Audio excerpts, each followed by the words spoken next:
Hi, I'm Ingo from Roast Rebels, and the man next to me has probably done more for home roasting than anybody before him. He has invented a roasting machine that actually helped a lot of people to get into home roasting, to have the possibility to roast beautiful coffee at home at a low price. And the man I'm talking about is the inventor of the BEHMOR roaster. Welcome, Joe Behm. Thank you very much, Ingo. It's a pleasure to be here and a pleasure to talk more about home roasting and what we can do to bring it to more people out there and make it, for those who already do have a roaster, make it easier to get the best out of their coffee. I think the BEHMOR roaster is really known within the home roasting scene, and therefore once you are here, I'm trying to use the opportunity to get most of secret information and hacks and things out of you that probably isn't around yet. It's what we try to do, and thank you again for giving me this opportunity. What I want to try to do is impart to people, we provide you with all the options to change temperature, to go up, down, change drum speed. But what we found is from professional roasters who've used our equipment, it's really keeping it simple. I think at times, like we do throughout our lives, we make things complex when we don't have to. Using the BEHMOR roaster, I now literally press just like 3 buttons and I'm done. I don't check temperatures, I don't do anything other than listen for first crack, make some moves at that point, and so on and so forth. We call it the KISS method. We like to keep it simple. And I find that's the best method for controlling the roaster and for getting the best out of the cup. Okay, let's stick on that, because you said when you're doing your roasts, you just use 3 buttons. Mm-hmm. Can you tell me how you are using the BEHMOR roaster? I do a preheat to temper the steel, and that's all you're really trying to do is temper the steel. Once I've done that, I put this, the cylinder in with the beans, press a wait, and I press start. And I wait until I hear the first crack of first. As soon as I hear the first crack of first, one of the features we included was the C button, which the C button in the roasting cycle resets the timer to the approximate time it takes to go from first crack to second crack. And what we're trying to do is give the customer an awareness to keep them involved with roasting and to go, I've heard first crack, some beans go seamlessly into second crack, but with the C button reset, you now understand the approximate time it's going to take to get there. Now when I hear first crack, I literally press the C button. Then I also will press P3 because now I want to stretch the time between first and second. This way I sweeten the cup. You will find professional roasters, if they want a brighter cup, they're going to keep heat high. If you want to sweeten the cup, you want to stretch the time between first and second. And it's really just that simple. I think, again, for me personally, I like to keep things simple, and that is the simplest mode. And a professional roaster actually gave me that tip, and it works perfectly. And this man has won a roasting competition 3 times for all of Australia, New Zealand, and Oceania. That's interesting, and I'm going to come back to this, but I want to stick to your way of roasting. So is it the automatic or the manual mode that you're going to use? You can do what we recommend, especially when you're first getting started. Just go wait and start. Don't get into anything complex. Learn coffee roasting. Once you understand the basics, then you can go into manual mode, P5, bring a little more heat to it so that you get the first crack a little bit quicker. But you still want to, at the first sounds of first crack, hit the C button.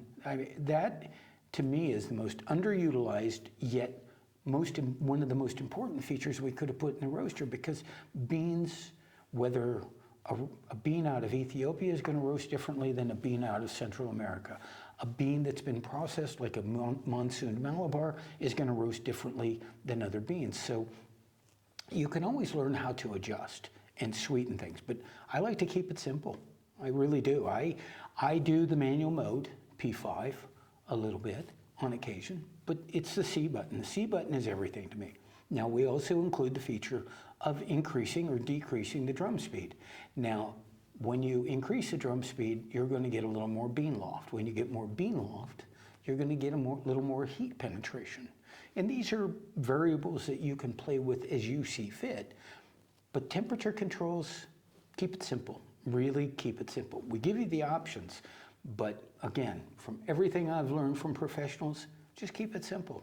So you say you use P5 until first crack, press the C button, go to P3 to lengthen the development phase, and then you're finishing the roast by pressing on the cool button. Yeah, there is no way to create a unit that's set it and forget it, and that's okay. We want to keep you involved in roasting. I call it a participation sport. We want you to be aware of what you're doing and participating in the process. But I don't do anything more than that. When I start to get even a hint of second crack, I'm going into cooling. This way, I personally can get single origin character with slight nuances of what would be developed out of second crack. I never go into second crack, ever. What's your favorite bean? Your favorite origin? Oh gosh, it really just, I love Guatemalan coffees. I love the Colombian coffees. I'm a big fan of the Central American coffees because they're very rich, they're very flavorful. But if I'm going to make a blend, I love taking an Ethiopian that's a natural and mixing it with a Yemeni, which you get then the chocolate of the Yemeni and you get the fruit of Ethiopian. So you get like a chocolate bar with fruit, and it's just a wonderful thing. So I stick mainly to those. Personally, I'm not a big fan of the Southeast Asian coffees because they've got more of an earthiness to them, but that's personal. And again, coffee is a personal journey.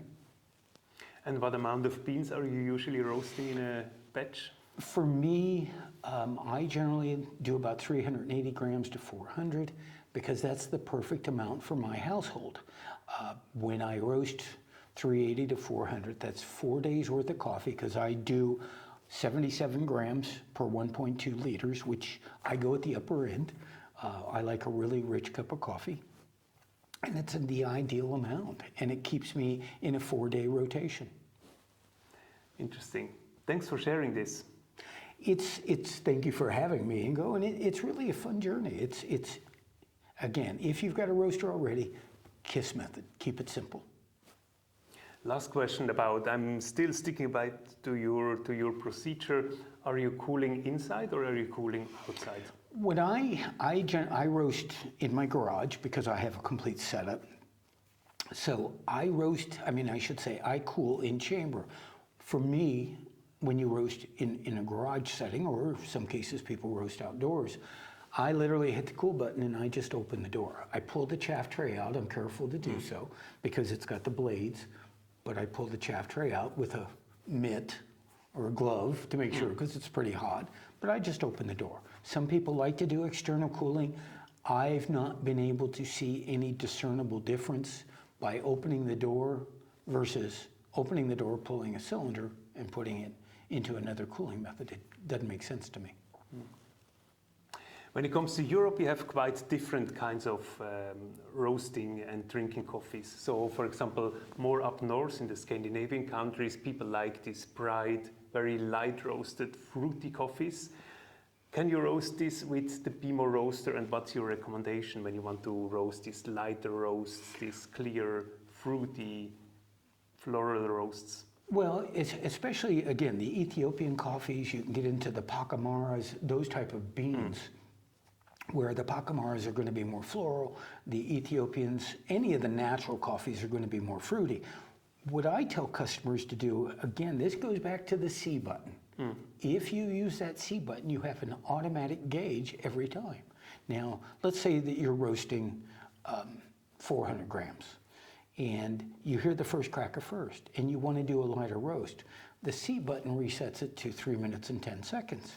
Well, experiment with putting it in cooling at 2 minutes and 50 seconds. If you find that's a little darker than you'd like, the next time do 2 minutes and 40 seconds. The C button feature, when you align it with first crack, gives you a base position in which to begin with. And that's where the C button becomes so important with what we do. So when you talk about the C button, what you mean is pressing this C, this button, when first crack appears. So Right. when first crack is getting regular. Because what we discovered is the roaster is so consistent in how it roasts that you get a very good timeline between first and second. Yet some beans, will migrate from first to second almost seamlessly. Now, especially for the novice, it's very easy to get confused. By using the C button, you know, again, you're given a time, let's say on 100 grams, a minute 40. You know in your mind, okay, it's going to take approximately a minute 40 to get to second. I may think I'm still in first, but we know we're going to second. And it just keeps people aware of their environment, basically. So what exactly is happening when I'm pressing the C button? All it's doing, it does nothing other than reset the timer. It will, and what we discovered is, I think it's a minute 40 for 100 grams. I think it's 2 minutes and 20 for 200 grams, and I believe 3 minutes and 10 for 400. And again, it's just weight is going to depend upon how long your time is between first and second. But this, we want safe use. We want people to understand what they're doing and always be aware of where they are in a roast. And again, if you want to go lighter, all you have to do is you now have a timeline. You have a baseline to work off of with the C button. So you said you're doing your roast in manual mode and you're pressing P5 when you have a 400 gram batch that you're going to roast about to full city, so you said, a bit closer to second crack. What would you recommend then to change when you, for example, are roasting a 250 gram batch, or if you're roasting a bit lighter or darker, would you still go with P5? Again, I like to keep things simple. We have enough complex things in our lives. So when it comes to roasting, and this is for me, everybody can decide for themselves, but I literally just do wait, start, then I may hit manual mode. It depends upon the bean, but you know, I switch because the temperature difference is only 23 degrees. It's 23 degrees hotter approximately for P5 manual mode versus P1 auto mode. So it's very similar, but if you want a little bit quicker roast, a little brighter, so you can go to the higher temperature. But this, again, I'm gonna hammer on this to some degree. The C button is your friend. Use it. Don't be afraid to use that. And it gives you the approximate time. We want people to always understand where they are in the roast. And it's easy with some beans to get confused or lost where you are in the bean. We've been talking about the Scandinavian light roasts, but also within Europe, if you go a bit more south, you have these more darker roasts. Is there any recommendation when it comes to darker roasts on the BEHMOR? It's what I do. If I take a coffee, again, I'll reset the timer using the C button, and I can just sense, because you get an aroma change. The beauty of what you do is use your senses. You don't necessarily need to see the bean. You can detect by the aroma. I can tell when we're about ready to hit second crack, and if I want a slightly darker roast, I will just go to the edge of second. I can hear the start of second, I'm pressing cool. Because if you allow a coffee to rest 3 days, you're now going to start producing oils on that bean. You're going to see tiny droplets of it. And I know that some people like to see oily coffees. You actually don't want to see too much oil on your coffee. You want that good stuff inside the bean. Some would disagree, and that's the beauty of coffee. It's to a personal taste. It's a personal journey. Yeah. That's why I love this business. Coffee is personal, and we're trying to give people an opportunity to create coffee that they enjoy for themselves. You've been before talking about roasters that won roasting competitions that have been roasting on the BEHMOR, and also when I'm talking to quite known roasters, most of them at a certain period of their career have been working with the BEHMOR roaster. Can you tell a bit more about who is roasting or who has been roasting with the BEHMOR and how they entered their roasting journey with your machine? Well, it's one particular gentleman in Australia. He's been very instrumental in giving me guidance, as a matter of fact, because my background is electronics, but his name is Andy Freeman. He has a company called Coffee Snobs, and Andy has really made my journey in ways easier and made what we have here even better. But he's produced with it. Then there's a roaster in the United States that a company called Willoughby's and Roastmasters, they up until just the last couple years, used the BEHMOR exclusively for doing sample roasting, and with Coffee Review, which is an online review company out of San Francisco, actually the Berkeley area, they had over 45 coffees that rated 90 and above using the BEHMOR roaster. There was a company called Brooklyn Roasting Company that unfortunately, due to COVID, that didn't make it through COVID, but at one point, Michael was supplying JetBlue. They had 75 employees, and he started with a BEHMOR roaster. There's so many success stories, and it's quite humbling, truthfully, to see people having started their journey on the BEHMOR roaster and then migrate into the big professional equipment. But this gave them a basic understanding of what they were doing and where they were going to go, and you see it quite a bit. It's very humbling. Great. Yeah, that's the beauty about this tool, that you really can enter into roasting. You can get an understanding of how the beans are reacting, and then once you're moving to larger batches, you can then still use it as a sample roaster.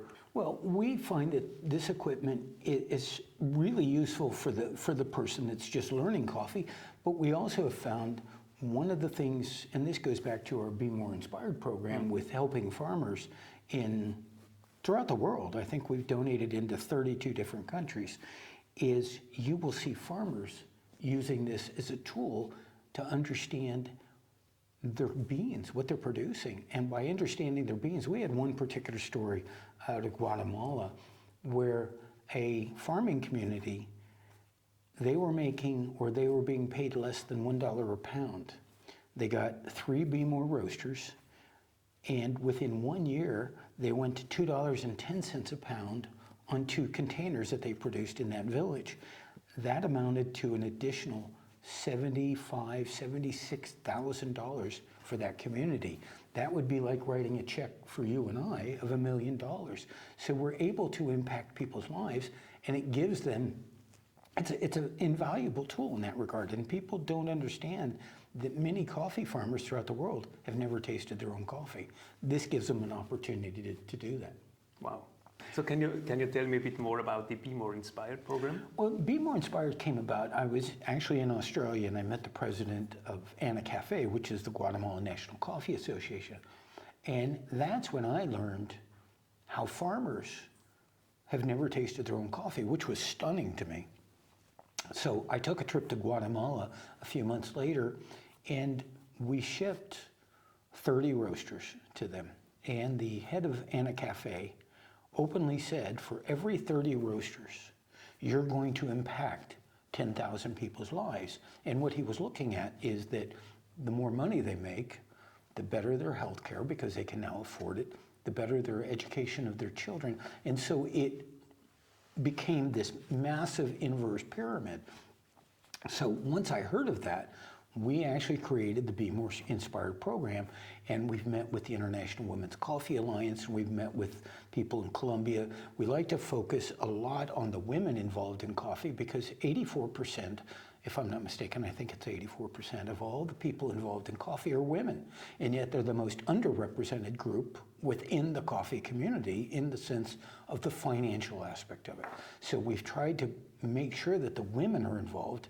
We've done Rwanda, 32 training centers in Rwanda we were involved with the Bloomberg Foundation and Sustainable Harvest, give them just dues and credit.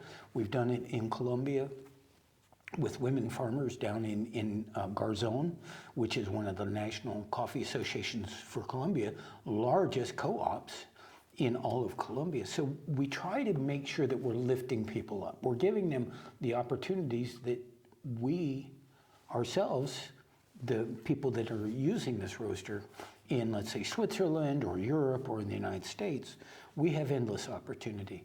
I'm trying to bring to these men and women that same opportunity, or at least one opportunity, to feed their children, to understand their coffee better so they improve their lives. And that's what it's all about. It starts, without these men and women, I don't exist. Wow. We don't have coffee. That's a great program. So it means with each BEHMOR roaster I'm buying, I'm kind of supporting the program, and then you are giving machines for free to the coffee farmers so that they can understand what they're producing, enhance their quality, and then at the end get better prices to make their life better in their communities. The coffee farmers, everybody within the coffee chain has gotten rich, other than the farmers. And if you've met these men and women, they are the most humble, loving, amazing people you could ever meet. And yet they can barely feed their children. And to me, that's an affront of what we do. So once I understood that they were in this position, I felt morally compelled to do that. So every time somebody buys a BEHMOR product, the more we sell, the more we can give away. I want to say we've donated 12 to 1,400 of these coffee roasters. In Guatemala alone, I think we've affected 300,000 people's lives, something to that effect. So Guatemala has been probably one of the biggest recipients of what we've done, and that's because of my relationship with the people at Anna Cafe, but Colombia has benefited. Again, Africa, we do it in Kenya, we do it in Ethiopia. Yemen, not so much, not to my knowledge, only because of the unfortunate situation in Yemen. But we anywhere in the world they're needed, we'll donate them. And I'll even pay to get them there. It's something that's important to me because, again, these men and women, they don't ask for much. They really love what they do. I was in Guatemala one time, and there were a group of men working on a vehicle, and because they don't have the best of vehicles down there in many cases. And one of the farmers turned to me and just said, "Welcome to Guatemala."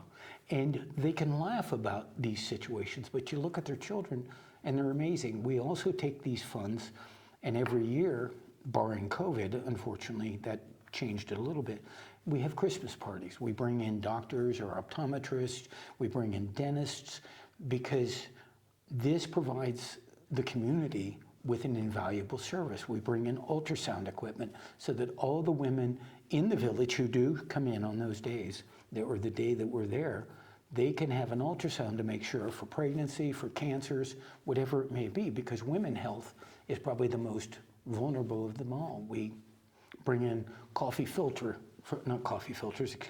water filtration equipment so that they have, for the first time, drinking water in their home. It's an amazing program, and it's humbling. I've been fortunate enough to meet politicians in these countries, presidents, vice presidents, and yet I'm most at ease when I'm with the farmer. I love being with these men and women. They are amazing people. So now you have 15 years experience, or your customers have 15 years experience with working with the BEHMOR. Is there anything you can recommend when it comes to maintenance or to kind of treating the roaster so that they have a long durability?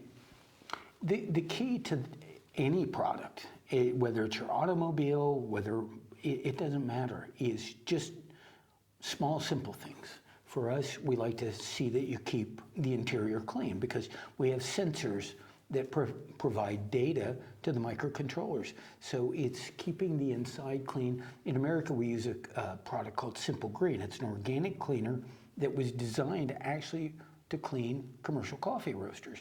Now it's not available anywhere. So any good organic, non-abrasive cleaner, you do not want to use abrasives in there, because we have a coating on the inside, FDA approved, food grade.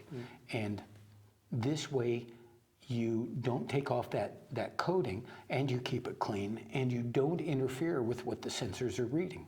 So it's really quite simple. Yep. Do a dry burn every 5 roasts, and we know people are gonna go, well, 5, I'm gonna do 10. But as long as you're doing that, you're burning out any of the oils and settlements that may exist in the exhaust channel. Okay. Do a dry burn every fifth roast? Yeah, Keep I it clean recommend it. inside. It's really simple, and you literally it's press quarter pound, start, and that's it. You never want to go more than the higher weights or 100 grams for Europe, because you don't need to. And second, you can overheat a sensor. People think, oh, if I do longer, it's better. No, quarter pound's fine, or 100 grams. Yeah. Okay. Smallest weight, and it's not complex at all.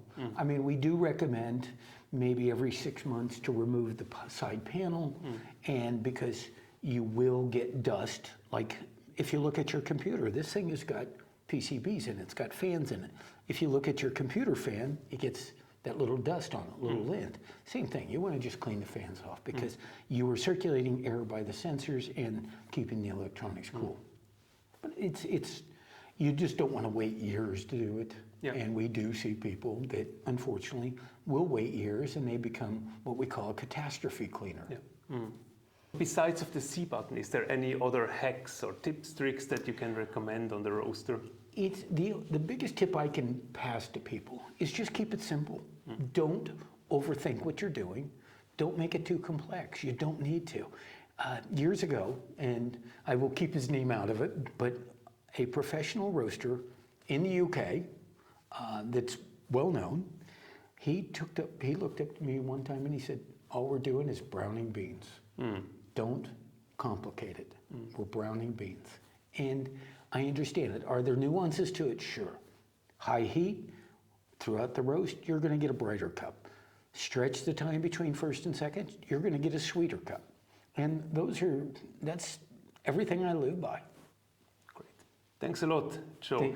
Thanks a lot, first of all, for having developed this great roaster, having facilitated for many people the start into roasting, home roasting, maybe later even commercial roasting, even up to championships. And even more, thanks for sharing all your tips and tricks and recommendations, and thanks for coming. Thanks for having me.